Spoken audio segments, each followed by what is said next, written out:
Greetings, my name is Michael Cook and I'm making this video to demonstrate Virtualization Lab featuring TCP Session work that I've been working on recently. I'm not presenting this as I normally would because I've been recording things in the library, but what I'm about to demonstrate here is something that touches on that I recorded back in March 20th, 2023, I believe. About 4.5 hours I spent carving out the installation process that you see in the strip on the left. And so,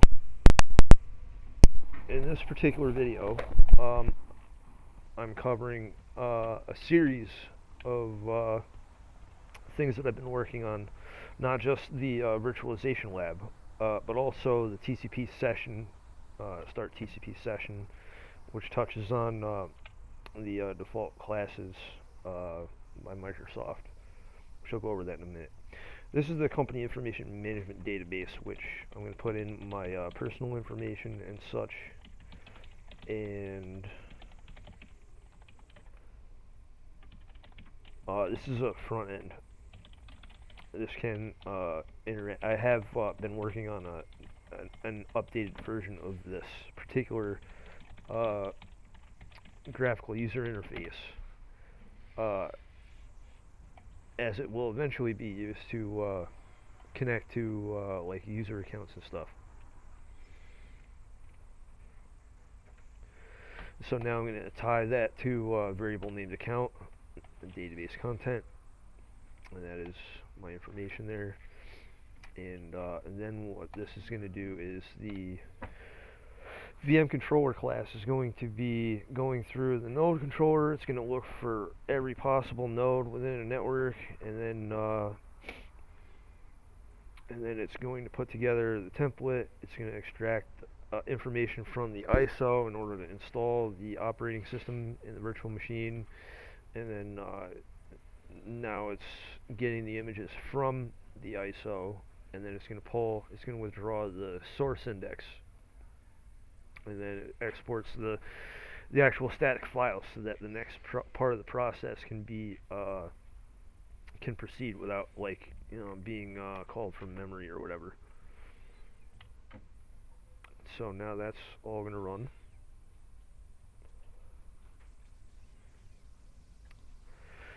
Now this is using the Cascadia code font, which I prefer over the typical Consolis prompt.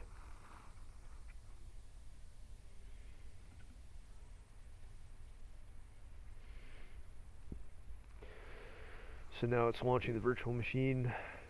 I was going to maximize the virtual machine preview window, but there's not enough screen real estate for me to be able to do that with breathing room. And also being able to make the output of the console big enough to read. So for the most part, a lot of the stuff is basically an extension of the video that I recorded a couple of weeks ago. This video is not going to be anywhere near as long as that.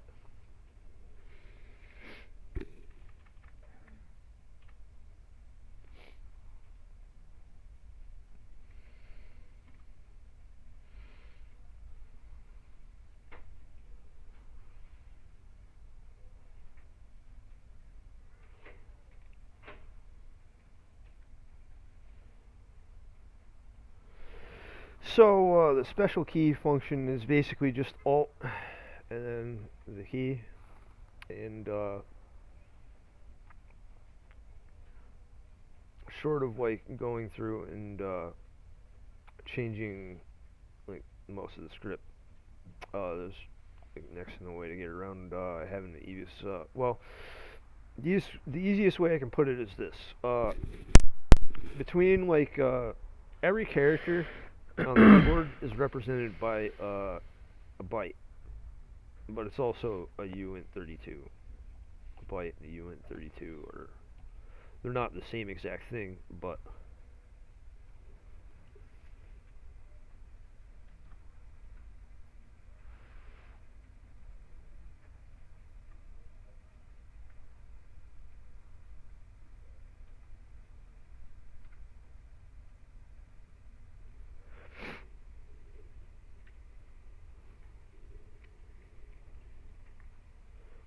So, what I'm going to be doing while this installs here is I will eventually switch back over to a Notepad++, as well as Microsoft Edge.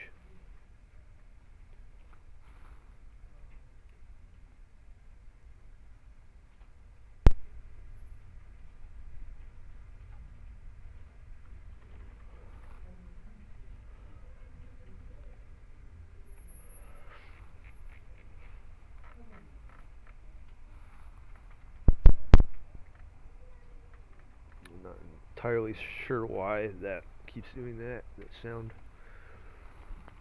I'm pretty sure that's in the video. So if I want to run a particular set of steps and criteria after this is installed on the virtual machine, I can use the new function I just made to pass off files or commands, or instructions rather, without needing to write things to the files. So every time that you open up a file, it's getting the content and then it's putting it into, anytime that you open Notepad and you open a specific file, it's going to open the file and then it's going to put all of the instructions into the Notepad. Though to be clear, the idea is still in its infancy, and yesterday I made a recording that's about like 6 hours long, called Module Development, and some of that deals specifically with the Start TCP Session, which touches on the classes right here, system.net.sockets.tcp listener, and client, TCP client.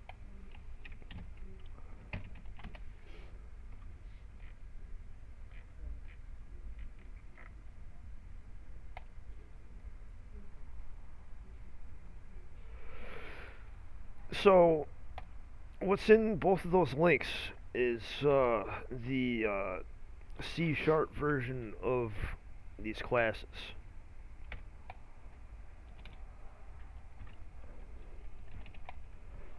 And then you have to use like a stream reader, or you have to know how the hell to read the amount of bytes that it has to transmit.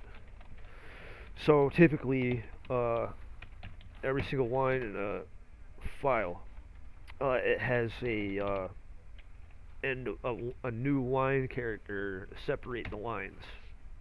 And when you're transmitting like an entire file, you have to transmit the file size, or you just have to like have a loop open that stays open and it looks for that specific number.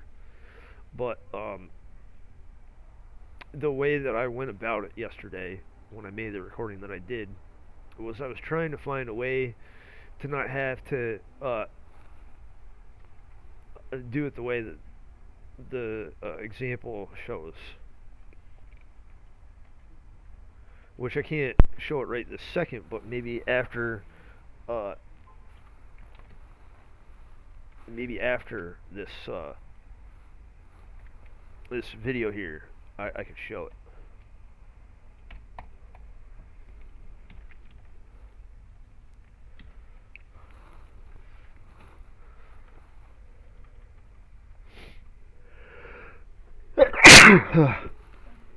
Thank you.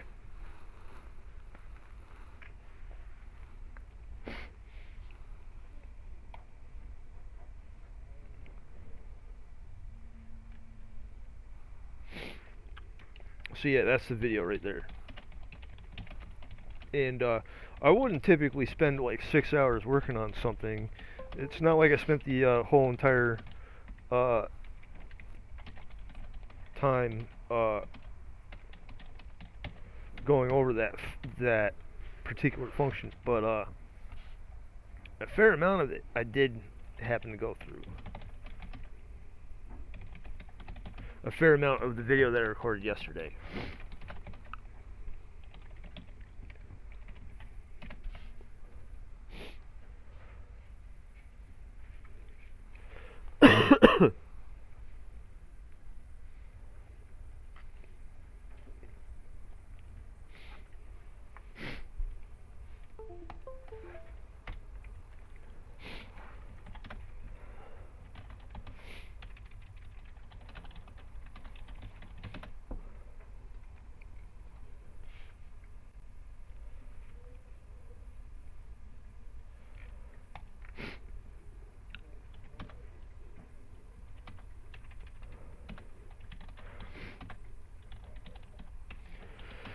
So, yeah, I was doing things to custom tailor the classes to what I wanted them to do, so that I could transmit the content of a particular file rather than just like a single string or a message or whatever. And by the end of this video, I show what all that work resulted in, right? And so, anytime that someone runs a command remotely, it's basically doing the same thing. Everything in the buffer is going through a stream. Whenever you hit Control V, you hit Control C and then Control V, it's going through a stream. But yeah, after this is installed, I've been building a set of functions and features that allow the user profiles to be migrated in a similar manner to Lap-Link PC Mover, though I do not have anything with applications or registry settings working yet. So that's basically just that it's not much more difficult than what I've already done. So when it concerns the applications, transferring the applications, transferring anything that's an MSI installed application, that's pretty easy to do, or at least it's easier to do than non-MSI applications.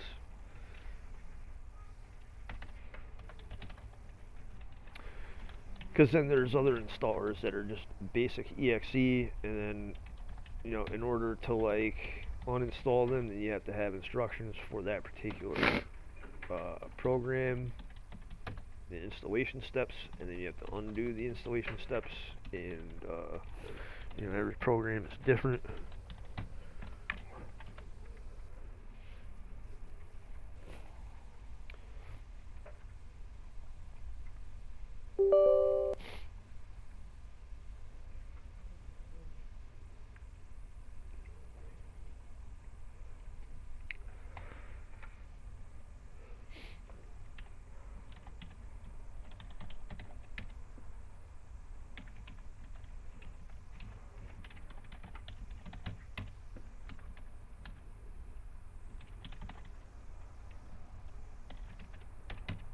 Yeah, it's so close. All I needed to do was just add a period. But yeah, this is effectively what I do a lot is try to figure out how to get C# code working in PowerShell, and it's not that intuitive. Using namespace, you can use namespace in PowerShell, but it's got to be called before like the function or whatever. And you can use it by adding stuff to a module. That's why I use my module a lot to as a precursor to doing any like in basically every video I use the import module fighting entropy, which calls a whole bunch of assemblies from the operating system, allowing me to launch XAML as well as Windows Forms type stuff, and a few other things I can't remember off the top of my head.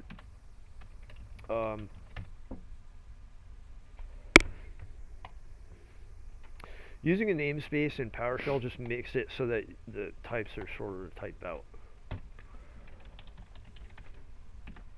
But I mean, you really don't even need to use using namespace if you use the full thing, and then if you use classes, then you can use the full uh, the full thing, and then do what I do in code where you're returning an object.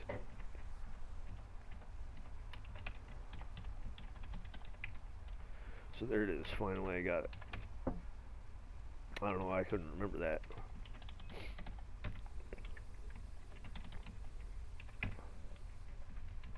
Anyway, you can see the overall definitions when you use the new there, and you don't like type in the whatever, the parentheses and stuff.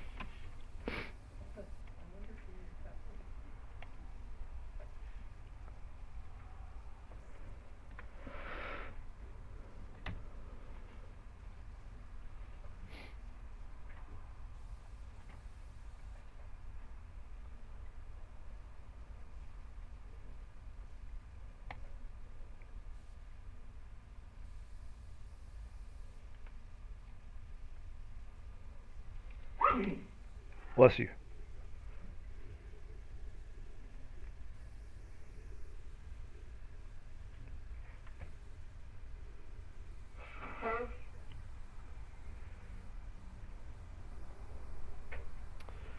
Well, anyway, every time that I make these videos, I don't always make the video public, mainly because sometimes I just record something and I can't like make commentary as I'm recording it, and then it doesn't make a heck of a lot of sense for me to add audio to a video that I've made if the presentation isn't like either flawless or very different from the last time that I made it, or if there isn't something new about it, or if it's just really, really long. I know that people don't want to see like not everybody's going to want to see a 6-hour long video of me screwing around, and maybe not everybody's going to like Trivium, right? Or Iron Maiden, or maybe sometimes people will watch some of my videos where I've transcribed some of my audio logs, right? So I'm sort of like ad-libbing right now while also watching this video and making commentary. Alright, so now the virtual machine has come up, but it's in an idle state, or it has to hit an idle state of 5% for 5 seconds. That's why I have the console open right there so that it's easy to read.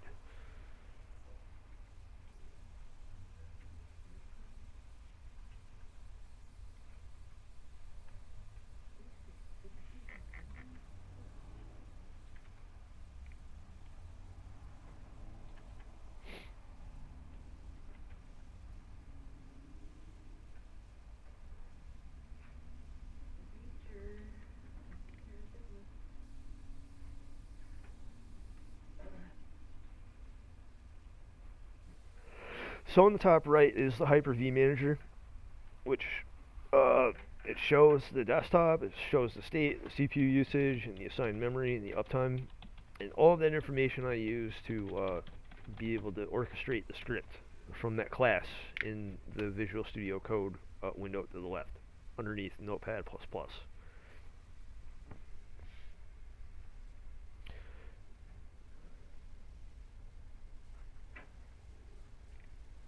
Yeah, that's something to recognize. I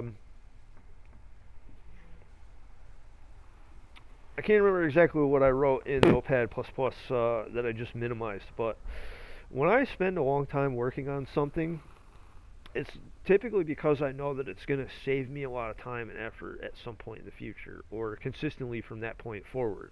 So once I like implement something, then I know that I will have some sort of advantage that I didn't have before. And then like every once in a while I'll go back to the drawing board and I'll try to figure it out from the ground up all over again. And then I'll find some new way to do something. Typically uh, I have been making things a bit more complicated than they need to be in some cases, but that's because I'm trying a bunch of different approaches, right? Processing input and output isn't always intuitive. Sometimes it's pretty counterintuitive. So, like, take for instance, converting an IP address and then getting the subnet mask, and then figuring out like the network from the subnet mask, and then figuring out all the available hosts from the subnet mask, and that is part of the script on the left, the Virtualization Lab desktop deployment. Right? If you're on a 192.168.1.x network and the net mask is 255.255.255.0, that's a 24-bit prefix length, which means that it's going to be like a maximum of 254 hosts.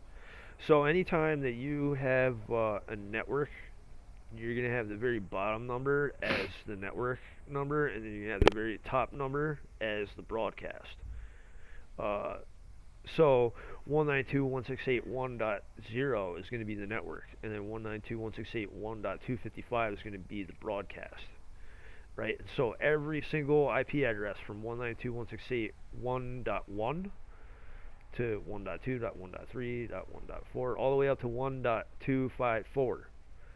That's going to give you 254 hosts. And then as you change the net mask around, let's say you had 255.255.255.128. That's going to be a prefix length of 25. Let's say that you had 255.255.254.0. That's going to be a prefix length of 23. 252.0 is going to be a prefix length of 22. 248 is going to be I lost track. 248 is 21, I think. You know, without like cross-checking what I'm saying. That's what my teacher used to say all the time to us in when I was in high school. Make sure you guys do your IP tables. You know, do your IP tables. And then they implemented like VLSM and whatnot. And VLSM is like a virtual scalable link something. I can't remember exactly what it is. But it's basically you can use like a larger range of IP addresses instead of like having a maximum of like 16 million something. I don't know. Well, yeah, the computer that I'm using does have a few tricky spots when it comes to like checking the idle counter, and then it's not exactly consistent. Like, if I'm not running OBS, I'm not testing this while running OBS, so like I'll have those functions like catch on a timer and an idle wait, but all I have to do is hit Control C to break from the script, or at least the process, and then I can just pick back up from where I left off, which is very different from how I had it beforehand or otherwise. Right, and so like the reason why I have like all of these timer functions and idle and then uptime, the reason why I have these is because if I just wait for the computer, the CPU usage to be like 0 for X amount of time, sometimes you'll be waiting like a half hour. You know, it's not a consistent case where a virtual machine is gonna like reach out to the internet and try to update itself from Windows Update or whatever. But sometimes it'll sit there for a while. You know, even though this installation has been about like 20 minutes so far, it's only because of the hardware I'm using. If I were to use this on a faster machine, it could have been done by now. And that's the part that I'm talking about right there, where it says configuration. And it's showing the wrong thing. It's not supposed to say FB module image file. It's supposed to say the name of the computer, which is like desktop 0. So I'll have to update that.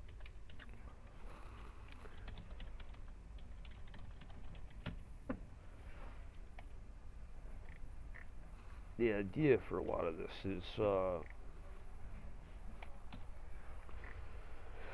that all the variables are called in the very beginning, and then like, you know, they're tossed down as it goes. So now it's at the desktop, but there's no way for the host to know that it has completed the Windows setup without like, you know, giving it another command or whatever. Or like, let's say it were MDT and you had like a task sequence that said, hey, you know, save a file on a SMB share that says hey, and then as soon as the file is there, the outside script, the host is able to see that file that says hey, and then it's like, oh, okay, so now it's ready for the next stage. Believe it or not, I think that's how like desired state configuration works or whatever. I could be wrong about that. Workflows and I think it's config. They're basically like the same thing as calling a function. There are some various differences. I'm not gonna say that they're the exact same thing, but they're lesser used. I've seen a lot of people's scripts and stuff, and people don't typically write with config or workflows. Though I'm not entirely sure why most people don't. I think it's because it's sort of like when DNS first came out back in the day. There were other technologies that allowed the information flowing over the internet to be distributed from place to place, but DNS won out because of how simple it was. Same concept applies to other things. The more simple something is, the more likely it'll be used. But then, the more simple something is, the more likely it'll be abused or misused.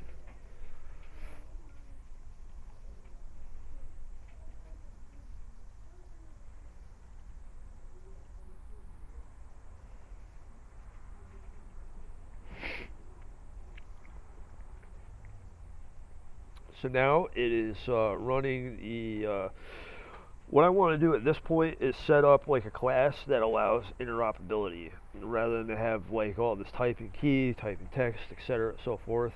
And that's why I made the TCP listener, because if I typed in a way to transfer the TCP listener, the TCP client, then I could just use that to orchestrate all of the information that it's doing right now, and it would save a lot of time too.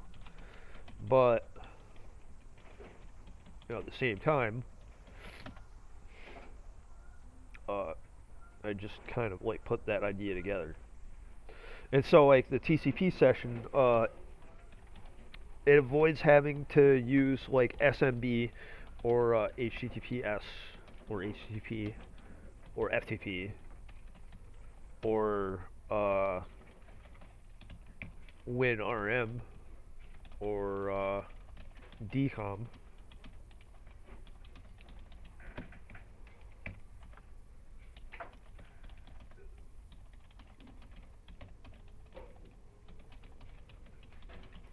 And another strength would be that it wouldn't have to wait for idle states. It would be able to configure it from there on out. So you just send one script over, and then it takes care of it from there on out. Which is sort of the idea behind, I don't know, you wouldn't be able to set up WinRM, at least not with the quick config, with the method that I'm referring to.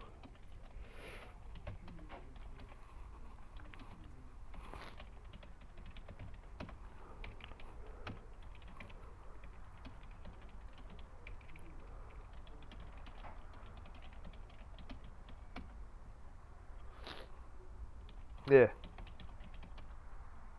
System IO stream objects are a pain in the neck.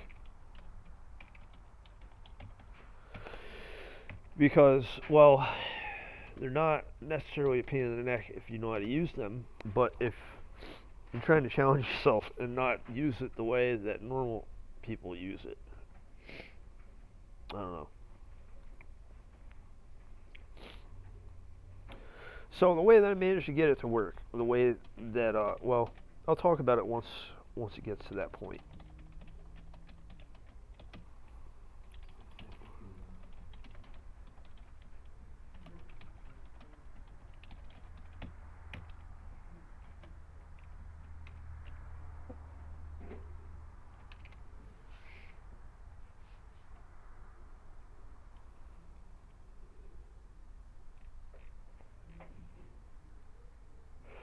basically every single file that the operating system or the file system interacts with, they're made of bytes.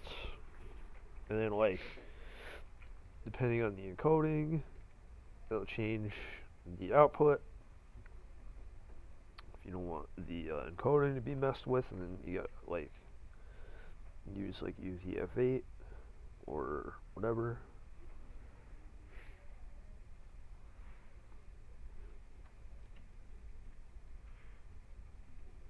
And not every aspect of this video is going to be like a nail-biting thriller, but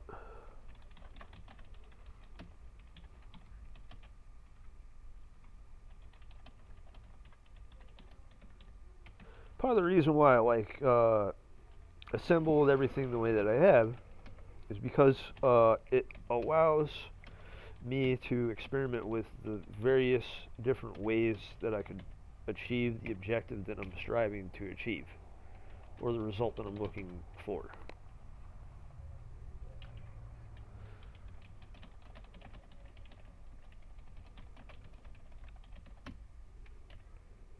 And really, on a faster system, this would have been done like 10 minutes ago, I think.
I do try to avoid having to spend like hours like doing this, mainly because if there is a mistake anywhere in this process, then I have to go back to the drawing board and start over, or at least not start over, but just pick back up where I left off. In order to like fully automate everything, sort of have to like know the entire process from inside out, and I have plenty of show this of how to do what I'm doing. Going back to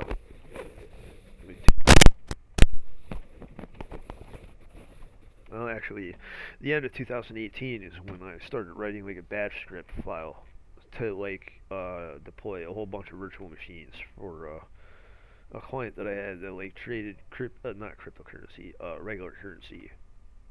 So like Australian dollar to Japanese yen to British pound to like uh, Canadian dollar to USD.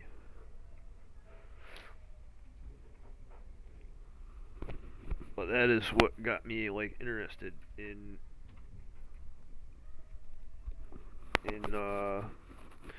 virtual machine virtual machines. I saw their potential a few years ago when I managed the computer answer shop, and sometimes we would have a customer come in with like an Apple device and it didn't work, and then like we wouldn't have an Apple device at that particular store, and so what I thought was, hey, what if I like come up with like a virtual machine so that I could like plug in like the regular hard drive that they have, and then be able to like extract their data and move it to a new system if need be, and that's what I started doing, which it's pretty easy to do once you get around the proprietary technology that Apple uses to like put their hard drives on. Like, the best case that I can make is that like the people at Apple They're like, hey, how do we make like our uh our stuff like harder for people to like use, and then they get to work and they make a lot of money off of these ideas of theirs. Like, hey, what if we do something that makes repairing this thing take twice as long or cost twice as much? And then, like, at the round table at Apple, they're like, yes, yes, that's a brilliant idea, yes, yes. And then there will occasionally be one guy who's like, no, that's fucking stupid. And then everybody will say, oh, it's just your opinion that's stupid, dude. You know? And then, they do it.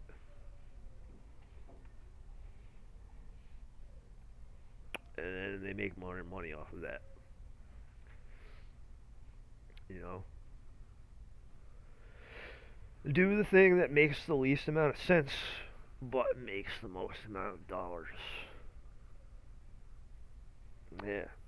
Some people actually do that. You know, it's not just at Apple. It's at a whole bunch of other places too.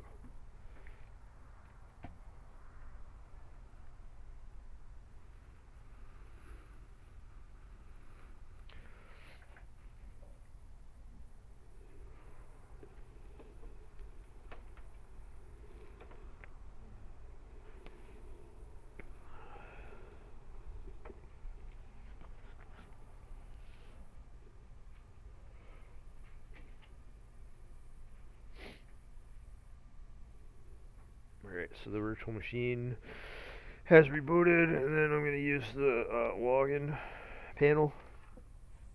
Boom, there it is.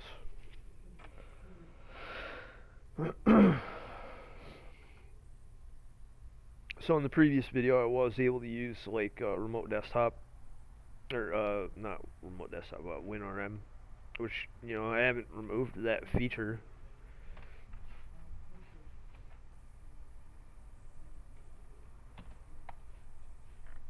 I think WinRM is basically what I did.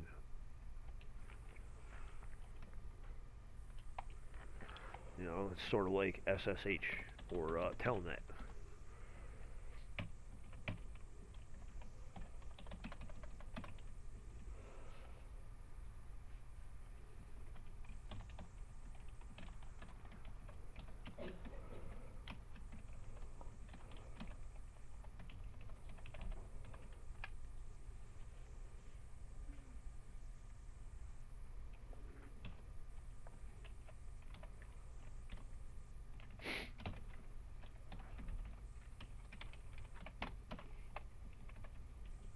So what I'm doing right here is effectively, I'm getting the. I'll have to make this part a little bit more cumbersome. I didn't think ahead for this part here. It was just kind of an idea I had while I was installing everything. So what's the difference between system IO file read all lines in the path versus like get content? Well, not a whole lot, to be perfectly honest, but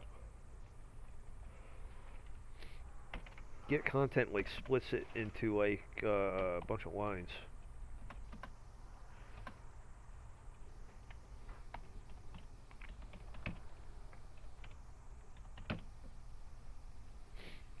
So all the information that was just logged, it dumped the console to that path there, and then the total for the installation was 3457. It's not that bad. And then the complete time is 436.27. Right, so like, uh,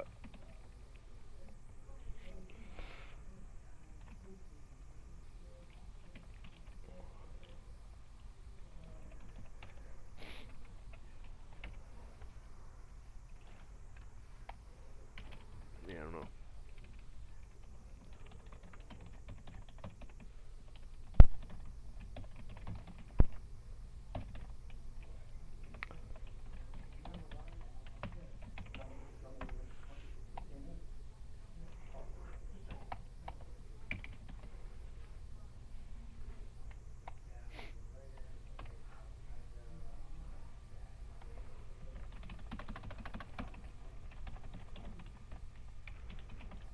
Yeah, so what I should have done was added a new line at the end of that, and then the hashes would have matched up. Which whoever's watching won't know what I'm talking about until this last part here. So I close that out, and then I'm opening up a remote desktop connection, and then I'm gonna remote in like a badass. And guess what? I don't even know what the password is. So I'm gonna say set clipboard. If I spell it correctly. And hit OK.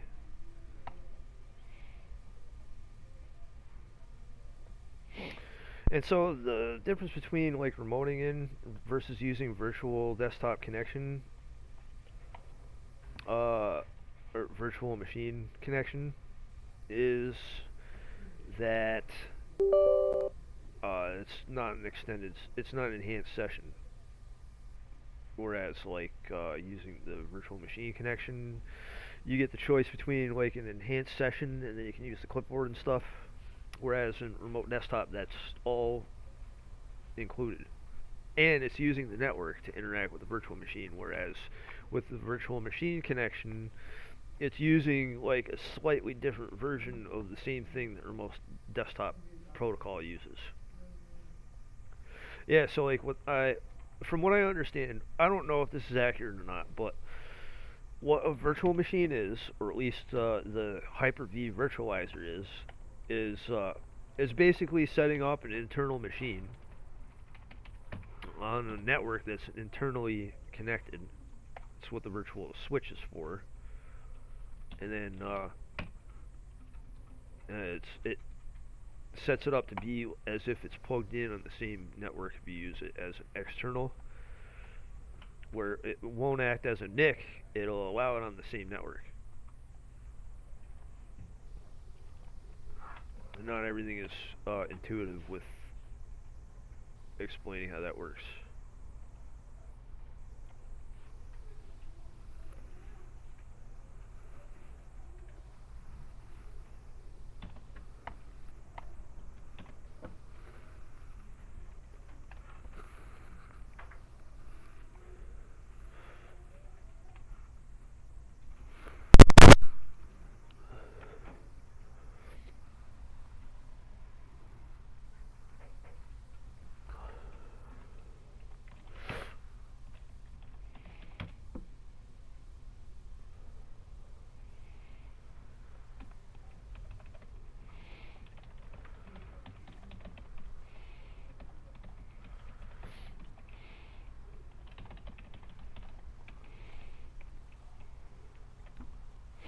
So now what I'm about to do is write all the stuff that it just transmitted.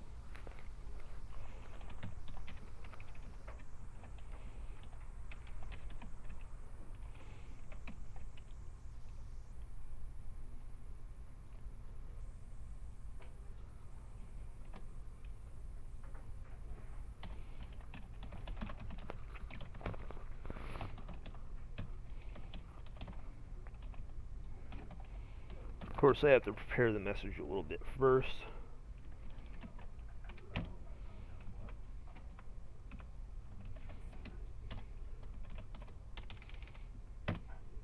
And then boom, there's a text file.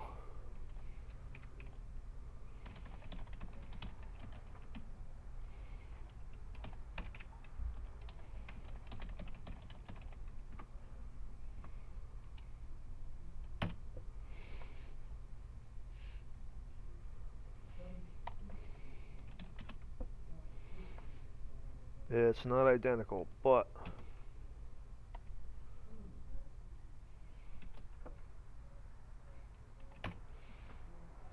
one thing I could have done to make it identical. See, when it transmits the file, at the very end of the write all lines function there, I think it adds a new line.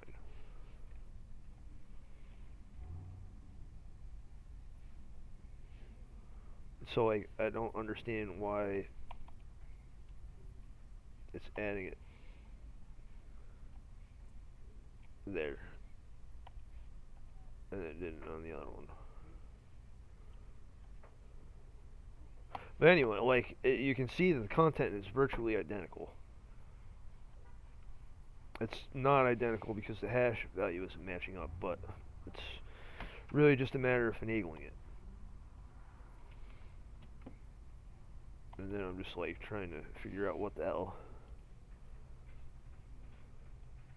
I made a video of this earlier, but I wasn't able to make commentary on it. So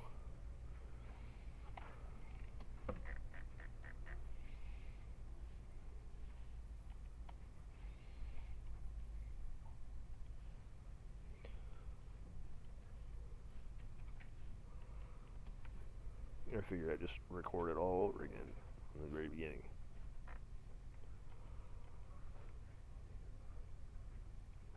Of course, some of this is going to be a little difficult to read, because of how small the font is, but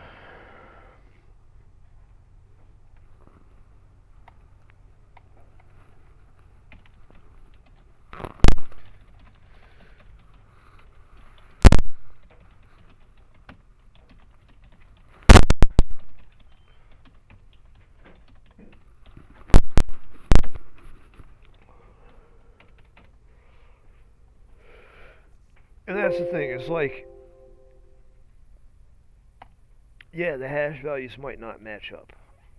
That would be a big deal. Like if I were a seasoned veteran at using this class or these classes, like a seasoned veteran that had been around for a while, like Don Jones. Like if I were Don Jones and like I wasn't able to get this working and get the hash values to match up, then I could see the sense in people being like, well, dude, you're basically a douchebag. You know, you've been teaching like Same order lines. learn PowerShell in a month of lunches with Don Jones, and like Don Jones, I think that's his name, Don Jones.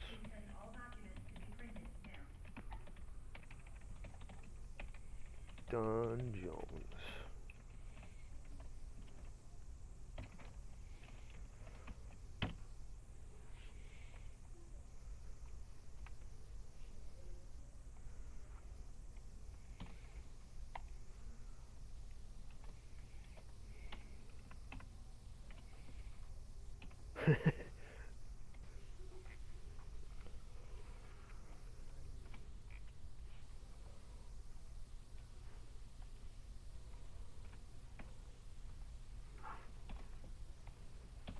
I finally got the hash value to match up, yeah. but That was it. yeah, these are the sorts of things that you have to flesh out and figure out while you're writing the function. So I'll have to figure out why that didn't work the first time, but I think that's going to do it for now.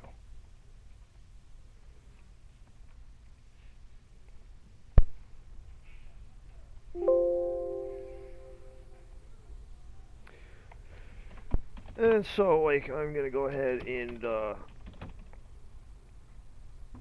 show everybody that using the prime feature there, it actually clears out the virtual machine, it shuts it down, and it deletes all aspects of it, and then it's like, hey, see you later.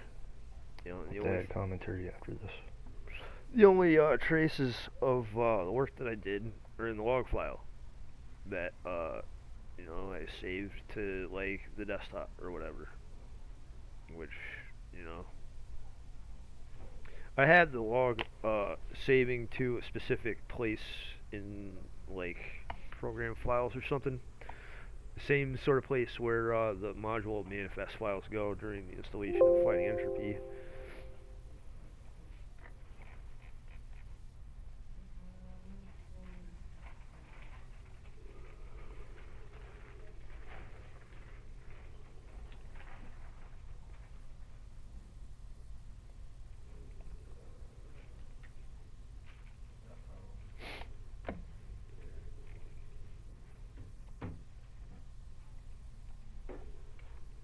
And there it is. So, here, let's go to this and show this. What the hell? Oh, here we go. All right. So I'm just kind of fixing the display here. All right, and then what I'm gonna do is I'm doing this with like what the hell?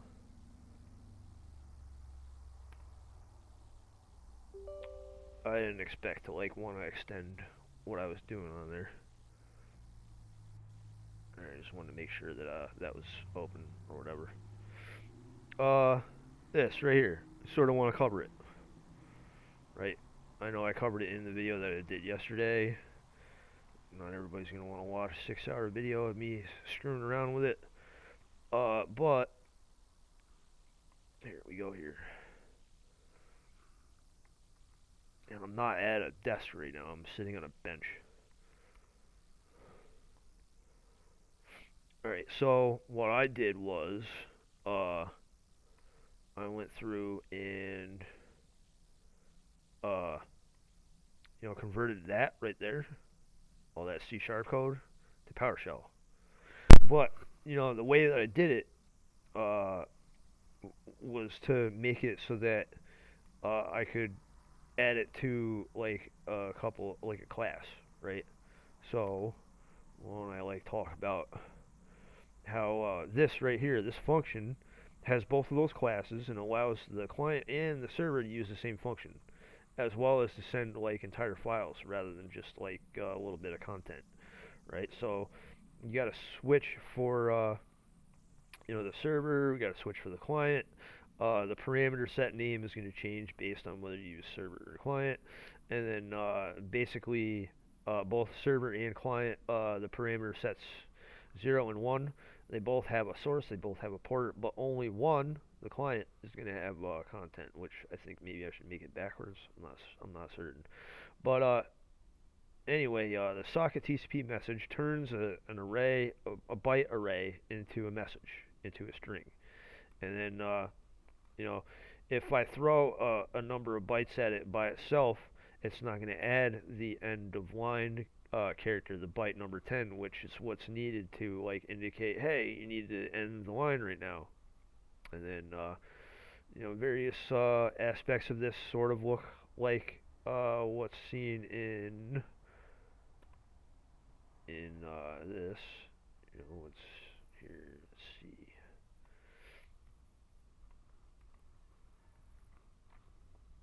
Alright, so that one is the TCP listener.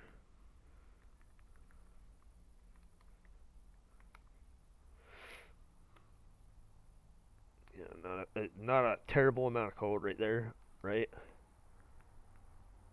And then switch over to the other one.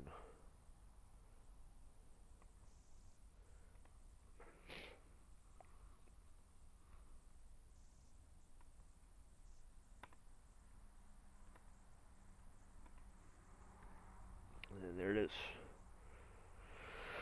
So, at some point I'll do like an apples to apples comparison, but like, I can say it right now, well, like putting a whole lot of thought into it is like this is the main constructor here.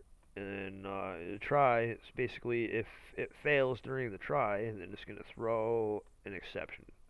And the exception is E. E for exception. Or to throw an argument null exception, or the argument was friggin' null, dude. The computer, the console does not like when you like throw null arguments. You know, at least that one. Null argument, null exception. You yeah, not to be like jokey McJokester about it. Wait a minute, I missed something here. Yeah, it's not actually like calling the class or whatever. I don't know why. Oh yeah, it is. It's calling right there. But yeah, so like it's not naming the class or whatever. But yeah, I converted all of this into PowerShell. You know, it's possible. But like I wanted to simplify it, so every time that like the server is receiving stuff, and then it's going to change the mode to 0. And then anytime that it's sending back, it's going to change the mode to 1. And it's going to keep tossing stuff back and forth until it gets through the thread. And that's the part that I don't really like about using threading. Is like there's no way to get into the thread, so you have to assign a whole bunch of variables and then capture a whole bunch of data while it's throughputing everything.